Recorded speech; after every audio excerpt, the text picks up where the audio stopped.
This is a product review of Muezna grip socks. I'm reviewing this product because I often find myself on surfaces that are slippery while I practice, even if it's on a mat that maybe hasn't been wet yet or doesn't grip yet.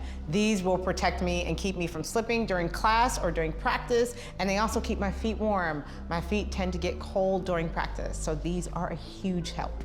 I discovered this brand while looking for point socks, for ballet socks on Google. Honestly, I Googled them and they came up, and these come in packs of 3, and they're fairly inexpensive. I like these better because they tend to grip my entire foot.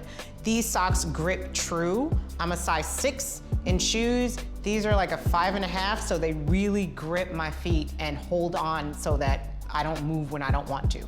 I would recommend these for anyone who wants to stay warm during practice, but also anyone who has balance issues, especially when you come into poses that require that your feet stick to the ground. This is a great way to stay steady and safe.